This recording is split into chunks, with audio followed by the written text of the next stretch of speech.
Hello and welcome back to the only show that believes the Book of Boba Fett should have been called the pamphlet of Boba Fett. I'm Max. I'm Matt.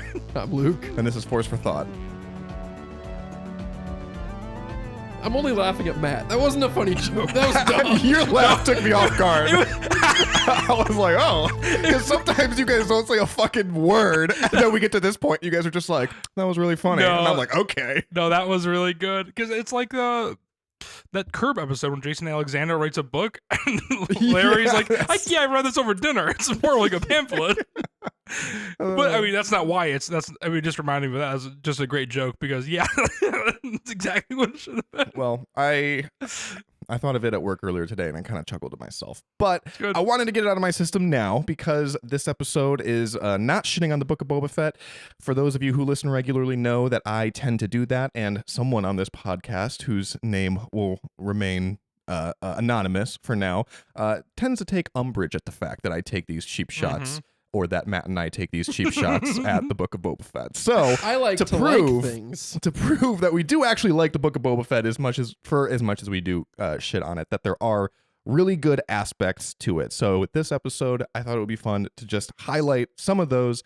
We did a review of the Book of Boba Fett. It was like one of the first episodes that we did. So it was like a year and a half it was ago. early. But it is a good episode, so if you want to listen to that, you can go back. But whenever you review something, you really tend to focus on the negatives. And I remember doing that review and mentioning a lot of the things that were really good. But it is a review. I know most of what I had to say was negative. So for this one, I just wanted to talk about the positives of the Book of Boba Fett, the best things about it, what they did well, and what we hope to continue to see in the future. So those were kind of my notes off the top. Without further ado, I think we'll just kind of jump right into it, starting with the characters. Because I think the characters was definitely a highlight for me. Obviously, I'm a big fan of the comics, so one of my favorite moments, not just in the Book of Boba Fett, but really in recent like live action Star Wars in general, was seeing Black Chrysanthemum in live action. I was gonna say the big screen, but that's movies. I mean, your TV is nice sized. That's a big TV. I'm doing very well. Seeing Black Chrysanthemum on this huge TV.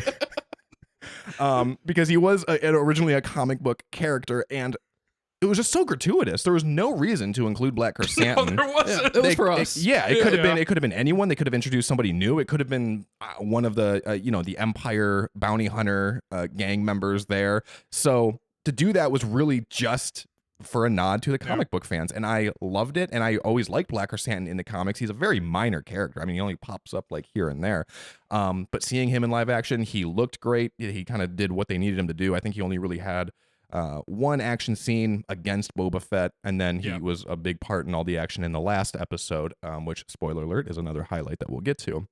But I absolutely loved it. I hope they do that again in the future. There's a lot more comic book characters that are fan favorites that they could definitely include. And knowing that they've done this now with Black Chrysanthemum tells me that it is something that they can do in the future. And that excites me. Now, for every project that comes out, I'm always like, I don't know who's going to appear in the Skeleton Crew. I know absolutely nothing about it. Maybe Dr. Aphra shows up, but I mean, I'm not going to, count on that or anything. It's the same time period. Maybe Black Chrysanthemum again. It could be, yeah. I'd like more Black Chrysanthemum. I also like that they're finally kind of getting around to having more Wookiee characters. Obviously, in the animated shows, we get Gunji. But now we have, Kelnaka and the Acolyte. And I feel like just sprinkling in some other Wookiees makes sense, because I feel like Chewbacca's really the only one we've ever gotten across the board.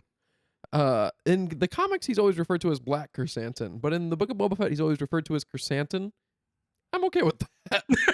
I think that's an acceptable name to drop. It came out. The comics came out starting in 2015, and the show came out post George Floyd, so there was a noticeable drop of. I just want one scene where Boba Fett's like, "Oh wait, which chrysanthemum?" Fennec Jan's like, "The Black Chrysanthemum." They don't just drop Black though. They call him Santo sometimes, which I also appreciate. They don't do that in the comics. They just like abbreviate it to Santo, and I'm like, oh, I like that. Is his name? I just assumed his name was Black Chrysanthemum. Is that just an identifier? I don't know. I mean, we don't see a birth certificate. People call him Black Chrysanthemum in the comics and just Chrysanthemum in the show. So interesting. That would be really proper. Really funny to get like a one-shot comic all about his backstory, and Chrysanthemum's like his family name, and there's Black Chrysanthemum, there's Beige Chrysanthemum, there's Brown Chrysanthemum. That's what I was wondering. I almost felt like it was like a title like Darth Vader, kind of. Like it's like something that elicits an image. Don't even get us started on Darth. Yeah. They go back and we find out more about the Wookiee lore. Chewbacca is Chewbacca the Brown. We need kind of like a wizard from Lord of the Rings. Yeah, we need a holiday special too, is what we're talking about here. Yeah, but with more expanded lore. 'Cause Yeah. that was what was missing.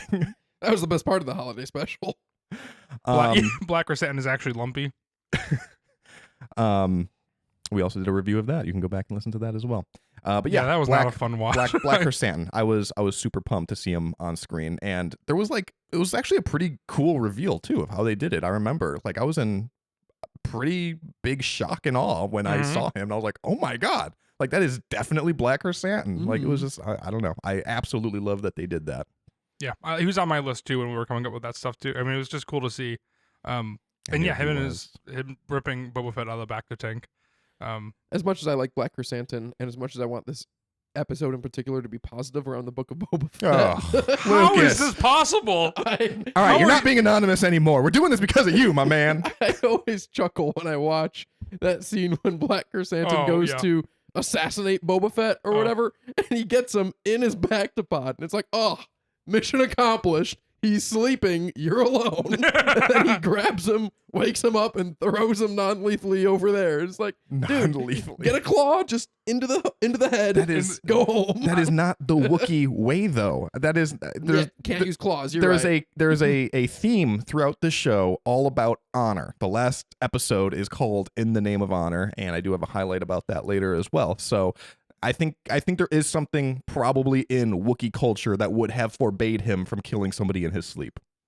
That's my headcanon. Okay, I accept that headcanon, and I adopt it into my own headcanon now too. Excellent. So strike that from the record. Changing minds. Go back and cut it all together. Good, because this is coming out in 12 hours. I would love to edit this for us. I also like that the only thing that doesn't respect honor is Boba Fett's honor as a character. Well, that's his story arc throughout. No, he does too. I just wanted to jab you. All right, moving on. A lot of these are just the characters. Cad Bane, obviously, that was another one. I have Cad Bane and Cobb Vanth because that was kind of like the duo, and I said that weird duo. Yeah. And they kind of set them up to be opposites. Maybe it was going to be an idea for a spin-off or a sequel or something like that. But I really liked Cobb Vanth. Obviously, he was already introduced in The Mandalorian season 2. And then he was brought back in this, and then he was kind of like the counterpart to Cad Bane, who was also only in the last episode, or was he revealed in the second to last? I believe he was the second to last. At the ending reveal. of the second Luke's to last. The expert. Yes, the second to last, because the third and fourth to last were the Mandalorian. Yep, correct. Ooh, that's confusing. I ranked my favorite moments of Book of Boba Fett. And for my number 3 was the Cobb Vanth versus Cad Bane gunslinging fight.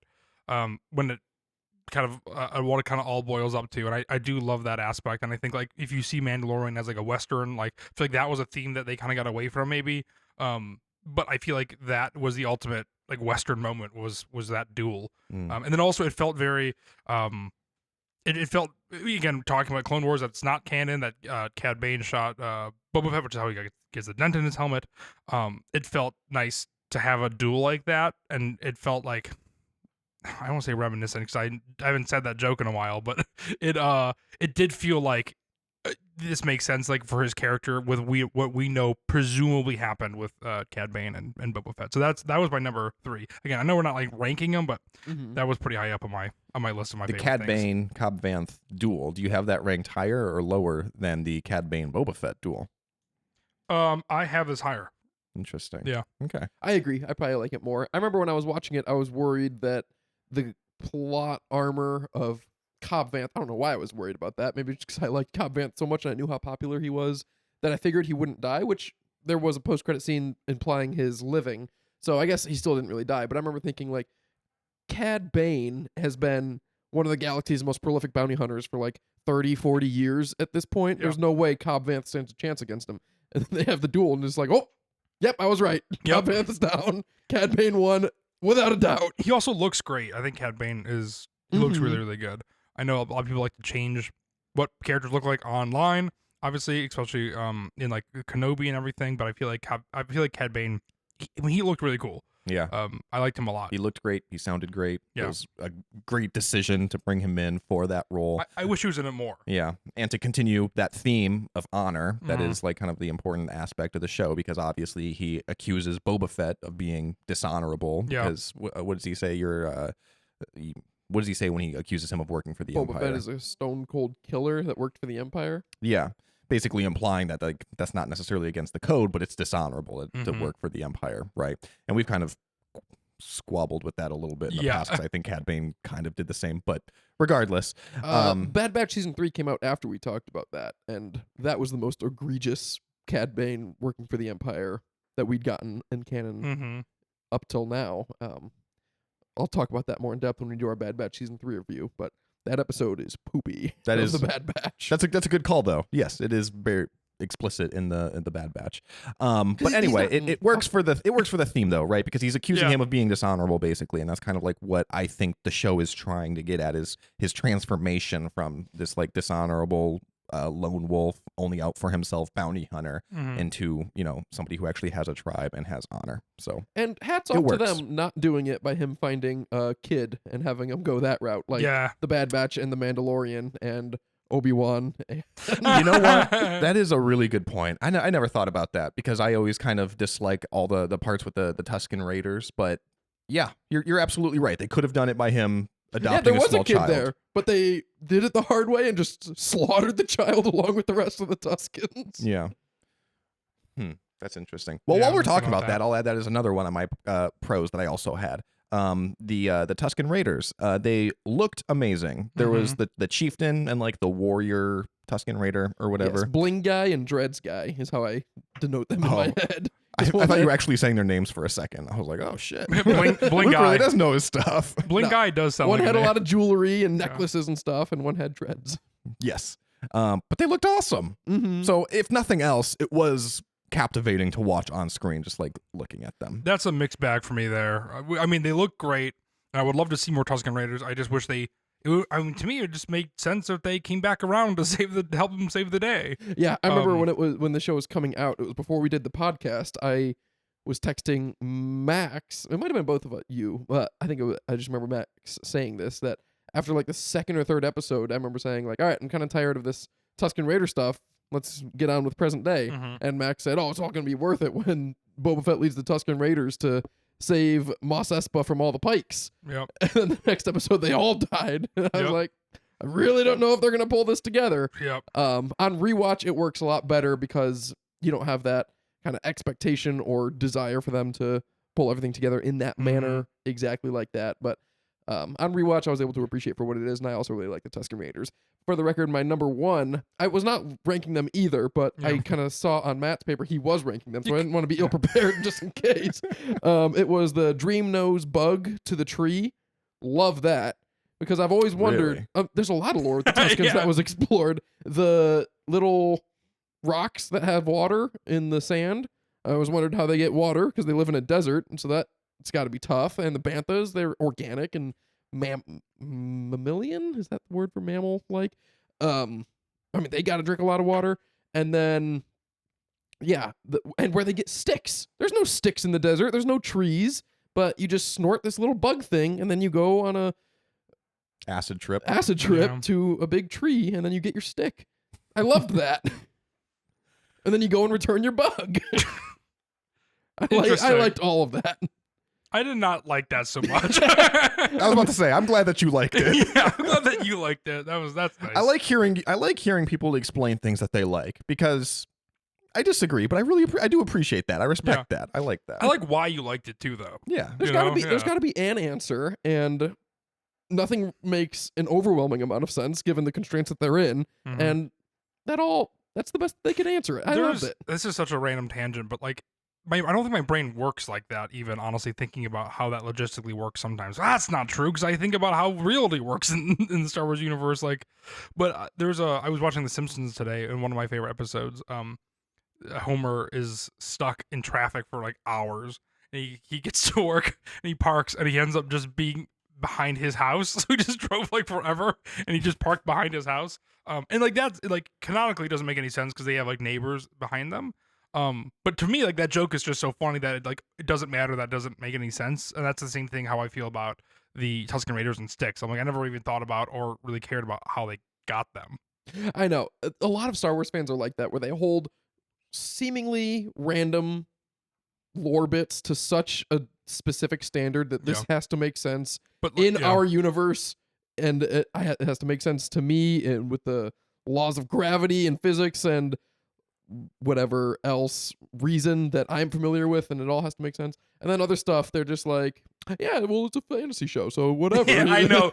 It's a weird you can't combination. do both, but Star Wars fans really do. Yeah, when they're like, Princess Leia can't fly back like that. But then, it's always something random. Yeah. I 100% agree with you. Pretty soon we're going to be doing a review of The Living Force, but there is just a random throwaway line in The Living Force that we're going to talk about more. But it is revealed that Yerl Poof smells with his hands. That is crazy. Think about the implications of that. Every single thing he touches, he's smelling it. How does he wipe? Oh my God. Yeah. Yeah.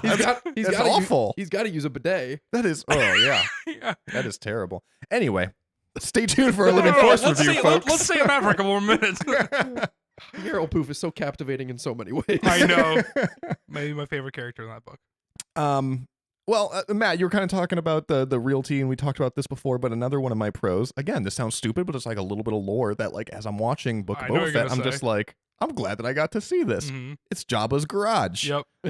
Yes. And his kitchen, too. Yep, We get and to his see a little kitchen. behind the scenes of Jabba's palace instead of just that one room where you're just kind of like, guy. where Knife exactly guy, in the throne, or where in Jabba's palace is this throne room exactly? Yeah. We get to see a little bit more, and I really like that. Me too. I mean, that is a location that is fun to explore because it is so massive. It's spooky when we see it in return.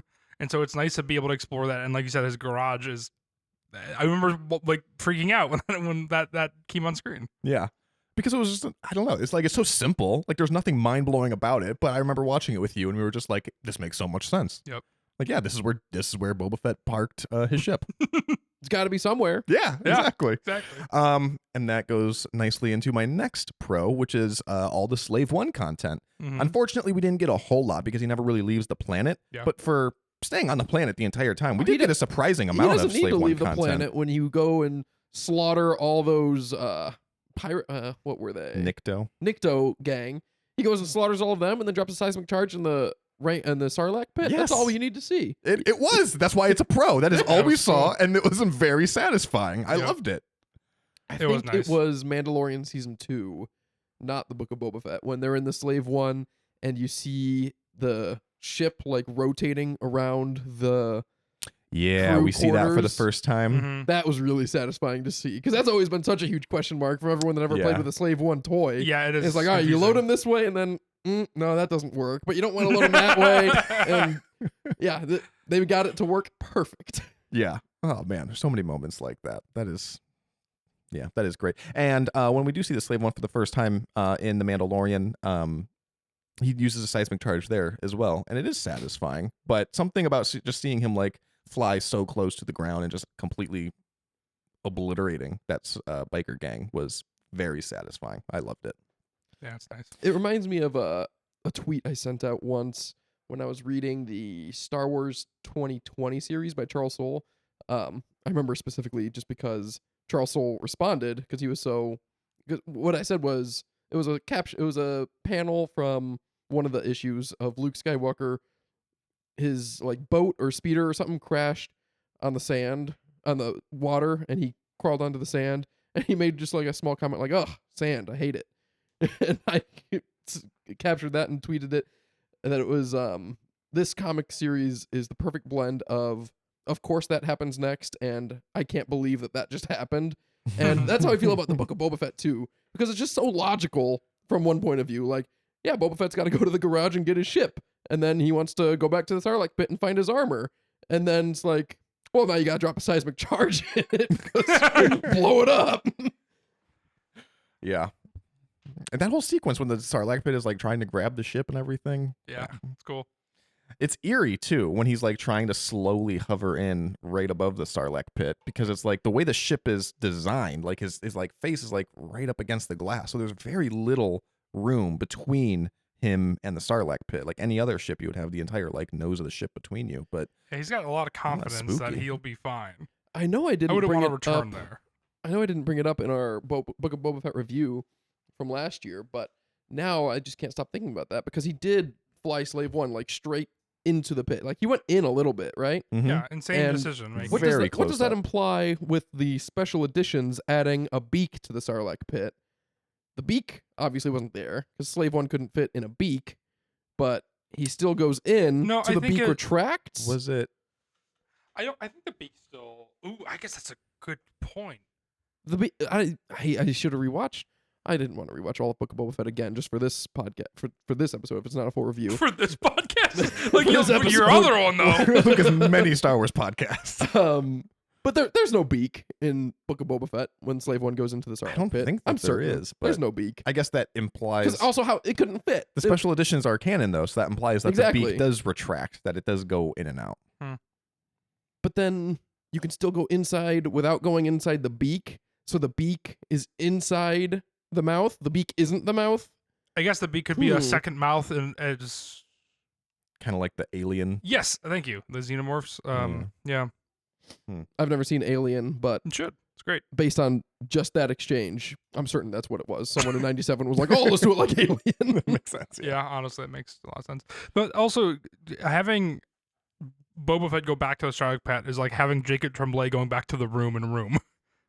Don't do it. It's not That is worth true. It was criticized in '83 when they did it. They were like, "That's how you killed him off." And then we finally get the TV show. And they're like, "All right, we're doing it again." Yeah, I'm going back. All right. Mock Shais. We've seen Ithorians before, Mhm. so the character design isn't anything new. But for whatever reason, I feel like they did Mock Shais the character really well. Mhm. And maybe it's by contrast because his underling, the major domo, was like kind of like a bumbling buffoon. Mhm. So every time you saw Mike Shais, there was like a little bit of like regality to it, and he seemed much more intimidating, which was really cool to see as an Ithorian because I don't know, usually the Book of Boba Fett did really well with creatures in general. They I did, think. yeah. It's kind of a crutch that Star Wars uses a lot of humans for roles such as that, where it's like, okay, we just need somebody intimidating who's going to say a couple lines, and it's like they want the extra mile. They're like, Yeah. no, well, it doesn't have to be human, right? We're going to make it a creature. We can do an Ithorian. Maybe they already had the prosthetics or whatever already made. I don't know. But I really like that. I Yeah. agree. There's a lot of creatures that they did that with. They did. The in my head, I'm calling it a dinner scene, but when Boba gathers all the gangs around, and you got the I'm sure they had some snacks at least. Finger they foods. did. I mean, they were Finger around at foods. a table, but I can't imagine Boba extending the invitation as a dinner party. I don't know. Can you maybe imagine the he bottom says like chips and sliders provided? did. Please bring a dessert. But there were the Pikes and the Trandoshans and the Aqualush, and Not the Pikes. Oh yeah, the Pikes were not invited to that. You're right. They were I'm not. just thinking the Pikes also first on-screen appearance, and they looked awesome. Yeah, they did look good. Big fan. Big W there. This one, obviously, I'm not saying this as a slight to the Book of Boba Fett. It's just a universal truth that everybody acknowledges. But the Mandalorian episodes, probably the best content, not Mhm. just within the Book of Boba Fett, probably the best Mandalorian content that we see too. Yes, And it's a thank you. lot high of up very there. important information that happens in those two small episodes. But you get everything regarding Grogu's decision to, either train as a Jedi or return to Din Djarin. Yeah. And it like completely bridges that gap between seasons 2 and 3, which is, in my opinion, necessary viewing.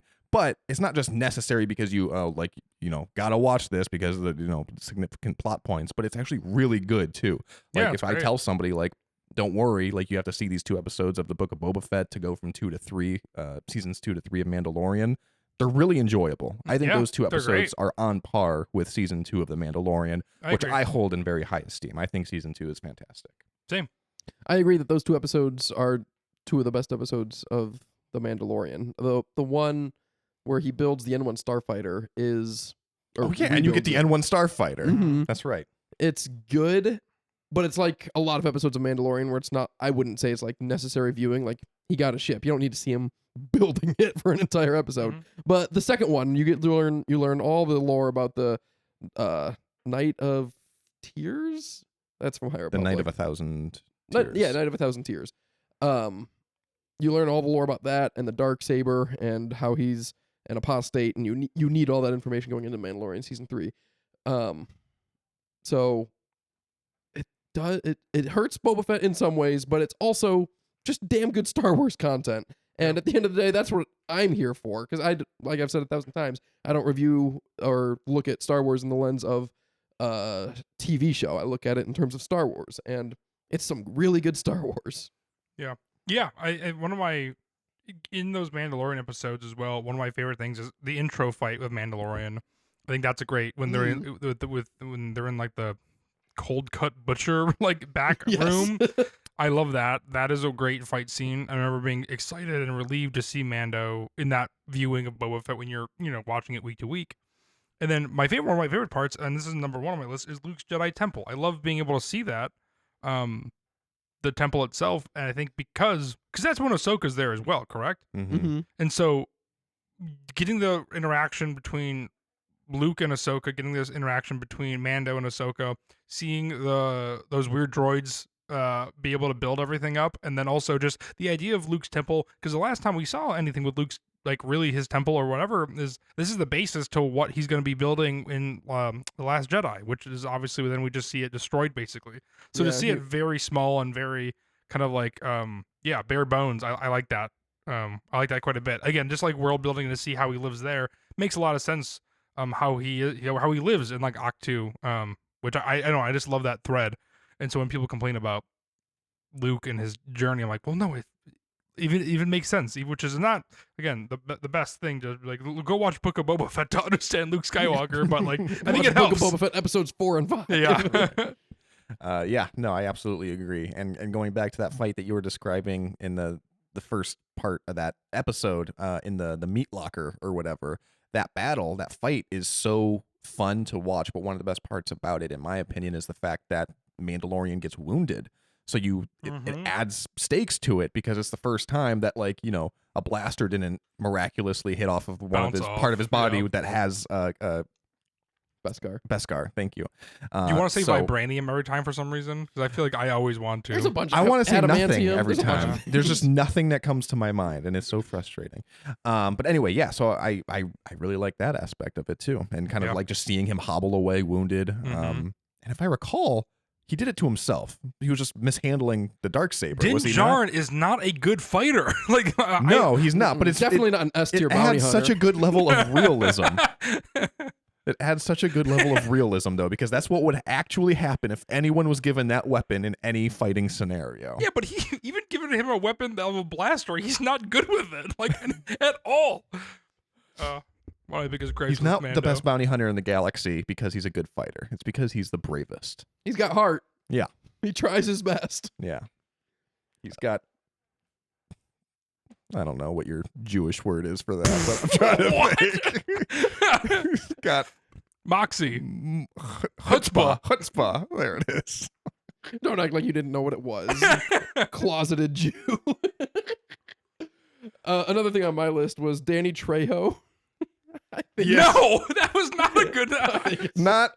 Yes and no. That was a Jack Black Lizzo thing for me too. I was like, fucking why wouldn't Machete be in a fucking Robert Rodriguez movie or show? It's perfect because he's barely Correct. in it, and it's because it's a cameo. It's a cameo, and you don't need a big like story arc or anything for the guy that sold Boba Fett his Rancor. It's fine to just have him there for a little bit and have it be Robert Rodriguez's friend. I don't know. I like the Danny Trejo part. I was also watching Star Wars Explained, another YouTube channel about Star Wars that I like, that they talked about him at Dragon Con a couple weeks ago. He was at the Star Wars panel, and they were talking about how he's old and how He's like 80 something. No? Yeah, he's like what? He's He's like 80 something? Oh my think god, so. I was gonna guess 50 something. he's old. He was like in prison and stuff back in his like 20s, I think. I knew that. Yeah, I mean, think that was a long time ago, obviously. He was but they were talking about how he was like really excited to be at the Star Wars panel and talk to everyone, but he like couldn't hear everything, and so Giancarlo Esposito was next to him and like repeating all the questions to him, And then Manny Jacinto was also in the panel, and whenever anyone would talk to Manny, he thought they said Danny, so he would answer. Oh, that sucks for so many reasons. But no one dare correct the scariest man on the face of the planet. Even though So it's he's like- just answering somebody else's questions, and Manny Jacinto's just like, yeah, I would say something similar as well. I think Danny Trejo's like 5'5" though. He's like a he short. really? He's a short man. He's a short old man. Interesting. I still wouldn't want to say, no, I'm not talking to you, sir. I meant Manny. Yeah. Especially because the question, I'm sure, was about the acolytes. So Danny Trejo should probably just snorting some cocaine and be like, yeah, acolytes. I got something to say about that. I'd love to hear myself talk. I think it was a much better cameo than Jack Black and Lizzo because yes. it took me out the same amount where I was Yeah. like, that's definitely Danny Trejo. You But know? as he fits. Yes, Yeah. he looks at least otherworldly. Oh, please. The Duke and Duchess of Plaisir 15 were completely in character for the world that they had set up on Plaisir 15. They were fine. I have never felt so removed from Star Wars than watching Jack Black and Lizzo. I agree. Which is as a combo too. It does nothing about that. I love Jack Black, but like he's just making some weird moves lately, like doing the claptrap in Borderlands, which obviously flopped so hard. Now he's Steve in Minecraft, and like everyone's like so lukewarm, if not less on that. It's like, just be a normal guy. Go do School of Rock too. Gotta pay his bills. Yeah, and yeah, I don't know. I get why he's doing it, but I agree. Yeah, money. Nothing I bet appeals to me that his- he's done. His TV is huge. His TV, not as big as mine, certainly. I promise you, Matthew.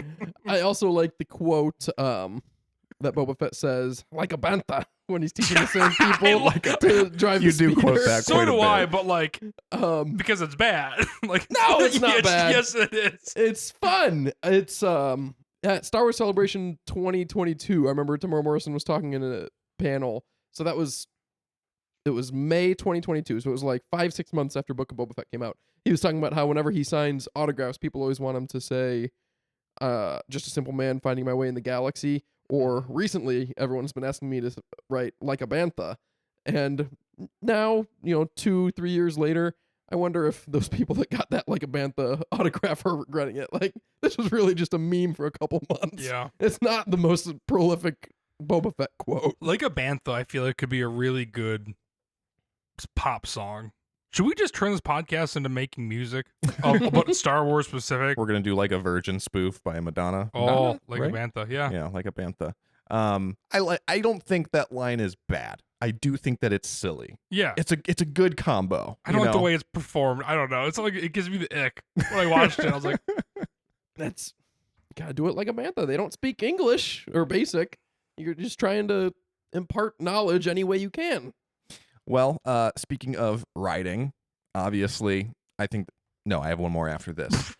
One of my favorite parts in all of the Book of Boba Fett is Boba Fett writing on a Rancor. Now, you can critique kind of how they got there, because obviously a lot of different aspects kind of felt like shoehorned in, and when he arrives on the Rancor in the last episode, it's just kind of this feeling of like, yeah, we all knew this was coming. This is the only reason they introduced it a couple episodes ago. yeah.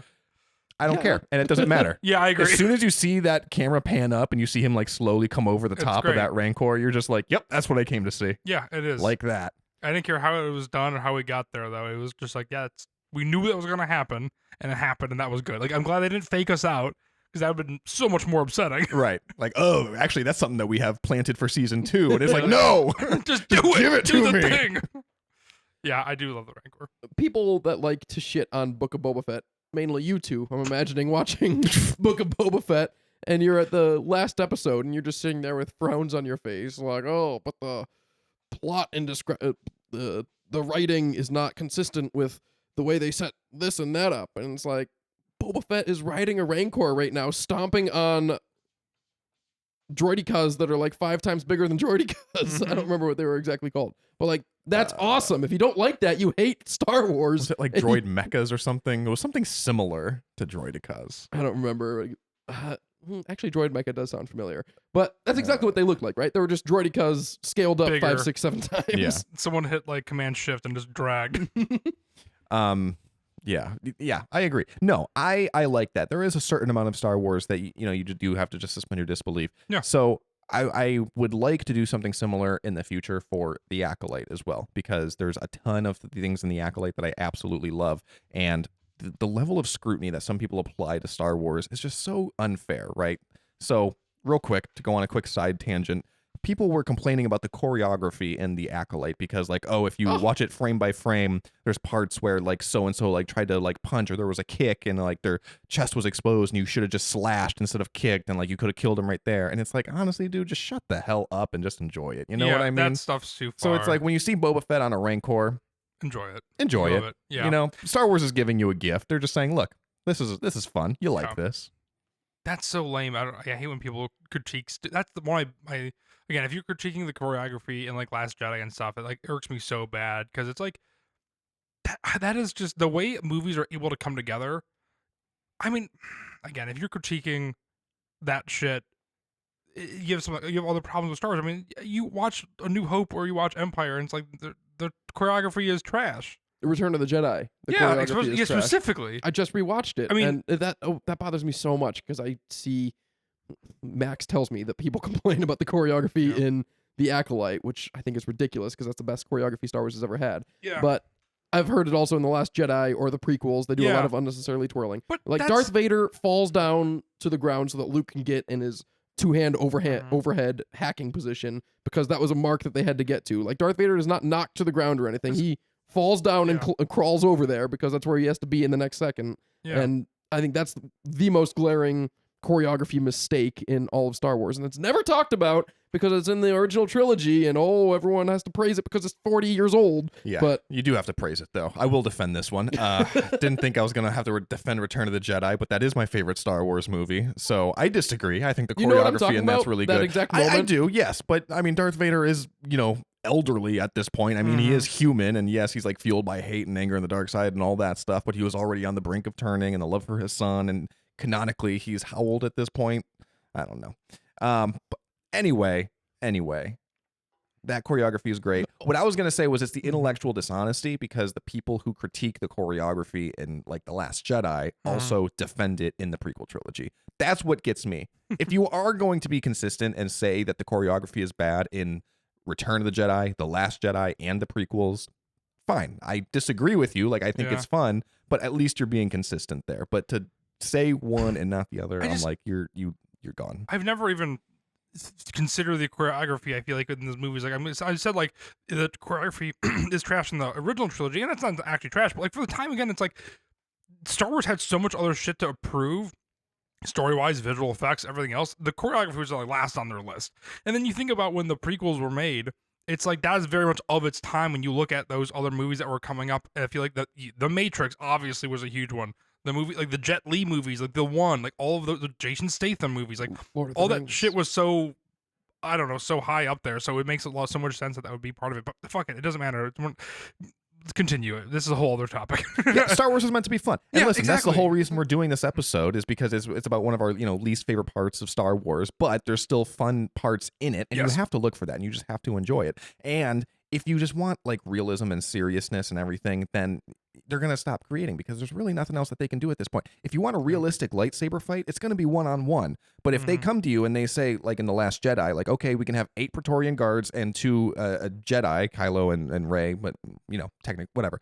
So it's going to be 4-on-1. And it's like, okay, well, that's not going to be a realistic fight because, like, realistically, you're going to slaughter them 4-on-1. Yeah. But how do you make it realistic? And then they choreograph the whole thing. And it's so much fun. And yeah, I get if you freeze frame, you see people in the background twirling unnecessarily when they had an opportunity to strike. And it's like, dude, just enjoy it. It is fun.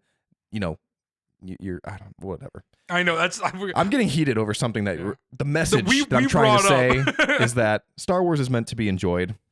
Just enjoy it. Have you guys seen the Donald Glover interview from recently where he was talking about Star Wars and how he wants it to be more fun? Mm-hmm. You saw that one? Yeah. Which bodes well that maybe the Lando movie or show or something might exist one day. Not holding my breath. But I want to talk to Donald Glover about that because it's not the content. It's like the culture around Star Wars. Like it's the people that are choosing to not have fun with it. Like the shows and the movies are still good and fun, and like the tone is not dissimilar from the tone that Star Wars has ever had, with the exception of like the Phantom Menace and Attack of the Clones maybe, and some episodes of the Clone Wars. But you can have just as much fun with Star Wars right now as we've ever had. It's just that people don't want to, or at least they can make a lot of money making YouTube videos and sharing that to millions of people about how fun it is to hate Star Wars. I think it is the culture, like you said, but I think another thing that he's saying is that I think it needs to be more fun and less integral. Like we're talking about Boba Fett and kind of putting him in this container, and I think it's just like having a fun action story. When you think of like fun action movies, you instantly think of Empire Strikes Back. You think of things like Back to the Future. You think of things like The Goonies, and you think of things that just have a very straightforward, very simple plot that doesn't try to do much. I think that is maybe where he's coming from, because that feels like a Lando type movie or character. I wouldn't put story Empire arc. Strikes Back in that category. Is it like though. an action movie? I feel It's like like a fun action movie like Goonies, or what's the other one you said? Back to the Future. Yeah, or Back to the Future. It's I think, But you a also lot said where darker. nothing much happens, and that is true for The Empire Strikes Back. The Empire Strikes Back does not have a plot. That's true. I'll stand by that. It's all character development. Mm. It is. So much happens in that regard. I mean, you don't look for character development in fun action movies like that, like Back to the Future or Goonies. But, I mean, Lando already did that, or Donald Glover already did that with Solo. That's exactly what he's talking about. But it's the people that are being assholes that don't want to have fun with Star Wars. You can't you can't make a Star Wars movie more fun than Solo. If that's your goal, is to make a fun Star Wars movie, you hit it out of the park. And then the reception from there is up to Star Wars fans, and it was moderate at best. Yeah. Yeah. And like I said before with our review of the Book of Boba Fett, obviously a lot of that review focused on the bad things, because it's easier to get caught up on the bad instead of the good. And that's the whole reason we're doing this episode. And I'm not holding any delusions. I kind of expect this episode to not be our best episode, just because we're only talking about the good things of something that isn't universally beloved. But it's important for what we're trying to do within the fandom, which is, spread the fun, have fun with it, tell people like, look, it's okay to enjoy things or not enjoy things, just have fun with it either way. Yep. But there is one last thing I want to talk to before we leave, and that is that theme of honor, specifically the quote that Mandalorian and Boba Fett have when they talk about, fleeing on Boba Fett's ship or whatever, and Boba Fett says that he wants to stay and fight for the people because now he's loyal to the people or whatever. And Mandalorian says, then we'll both die in the name of honor. Name of the episode. And then Boba Fett says, you sure you want to stay? And Mandalorian says, this is the way. It's the best use of this is the way. Yeah, it is. Because it's actually used in a moment that like gives you goosebumps. You're like, yes, it is. This is the way. Like you're being not smart, but you're being brave. You're being heroic. That's the way. That's the Mandalorian way, right? Like you are a fighter to your core. Yep. And I like that. And this is the way it's used, obviously, 100 times in the Mandalorian, but it's just used as like a filler line, right? Like the armorer says something and everyone else just says this is the way, and it doesn't really mean anything. But in this one, space, amen. Exactly. Yeah. But here, it felt like it meant something. It did. Yeah. And I really like that. You're gonna bring a tear to my eye saying all these things. I agree 100%. I have a quick list I want to run down as well. Please. Much quicker. Not because I think we're running long now at this point too. But the ending battle I think is great overall.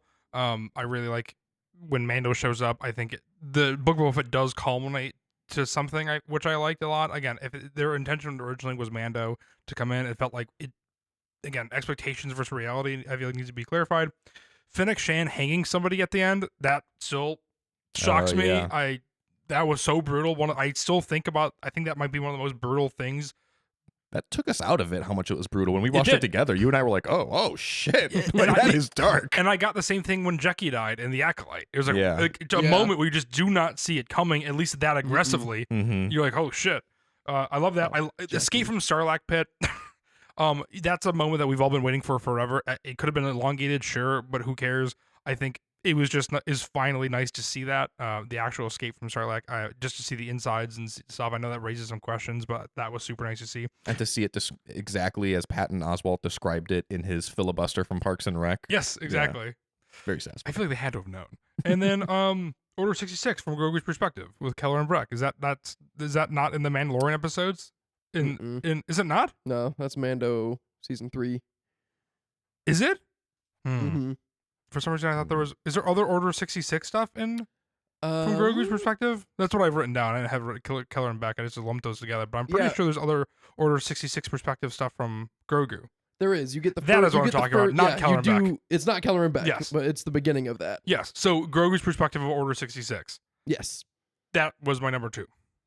The only thing I have left on my list that we didn't talk about is Mod Guy's spin, which a lot of people have it as a negative. We talked about choreography and how it can sometimes be fun, even if it's not exactly You're perfect. This qualifies. It's unnecessary. It's all for show, and I like it. You hate the twirl. Hate the twirl. I like the twirl. One more thing that I thought about real quick. Actually, I had a note somewhere in here. A lot of the like just the random language that the random in-universe language that they would use was fun to hear. Like one that I wrote down was, if that's not the quack calling the stifling slimy. I don't know what any of that means, but like I'm like, oh, that's some Star Wars metaphor right there. That's scruffy looking nerf That's Mandalorian too. That's not in Book of Boba Fett. No, it's Cad Bane who says it. Is it really? Yeah. Oh, what is the line that on Plaisir 15? Doc Brown, what's his name? That actor, Christopher Lloyd. He says almost the exact same thing. He does say almost the exact same thing, doesn't he? Yeah. I specifically got this from the IMDb quotes page. Oh, that's not as reliable as you would think. You don't think? I don't think. I could add that stuff. Yeah. All right. I'm gonna fact check that. I'm sure he did though, because I'm not now talking about it. Might be ChatGPT that just wrote this. No. I just remembered the last thing that I want to talk about for real is also in episode 1 when he fights that 4-arm, the sand leg or 4-leg, 2-arm thing. That was badass. Yeah, that was cool. I love that. What's his name from Mortal Kombat? Yes, I was just I was thinking about him too. And I was like, I don't remember his name at all. But the creature design is really cool because he uses his middle 2 legs / arms interchangeably. Yeah. He either has 2 arms and 4 legs or 2 legs and 4 arms. Like the way it went back and forth. Yeah, it was cool. How do you buy shoes? Do you think? In that regard. I would default to 2 shoes, I think. Yeah. Because you don't want to be in a situation where you want to use hands and you have shoes on. Much better to be the other way around. Yes, I'd much rather want to use feet and go barefoot. Good point. That's also, this has nothing to do with anything, but I don't want to forget is that we should watch the OG Mortal Kombat because it's got Jean-Claude Van Damme in it.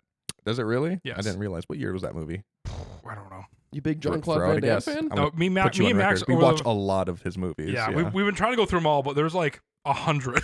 And it kicked off with the TV show Jean-Claude Van Johnson, right? Which was hilarious. So funny. I was just thinking about that the other day. You saying Time Cop is better than Looper?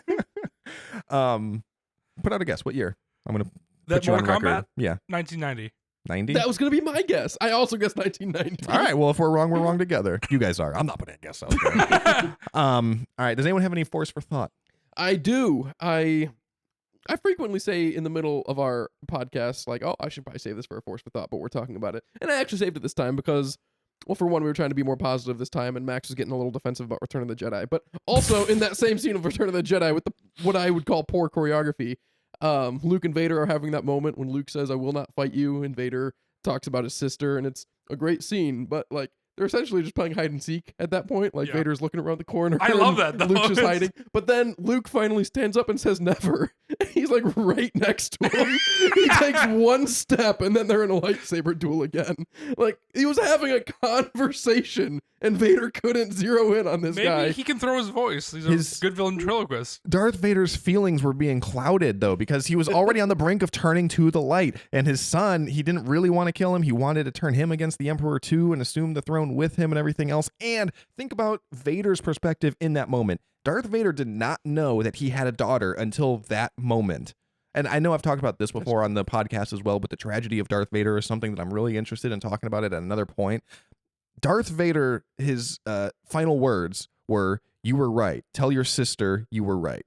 Those were his final words. He didn't know that he had a sister, that Darth Vader had a daughter. But in his final moments, the only thing that he wanted wasn't for him to tell his story to the galaxy, let everyone know that he turned to the light. It was just to let his sister know, because the only things that were matter to him in the end were family. Yeah, I'm not trying to like point out a plot hole or anything. I've said that before about our Force for Thoughts. They're just fun things. And like you said, Matt, there are ways to explain that in universe. Luke is obviously adept to force projection. Maybe he was projecting himself to the other side of the room or just throwing his voice around or anything. But when I was just rewatching it the other day, it jumped out at me like he says never and stands up. He's like, oh, there you are. Well, I will not laugh with you on this one because Return of the Jedi is the best Star Wars movie. But anyway, everything else is fun, but Return of the Jedi is serious. Yeah. All right. Well, thank you. Let us know what you thank you. You made it this far. Thanks. Thanks for listening. Let us know what you think. No, they should be thanking us. We say you're welcome. We should. All right. You're welcome, everyone. See you, Sammy.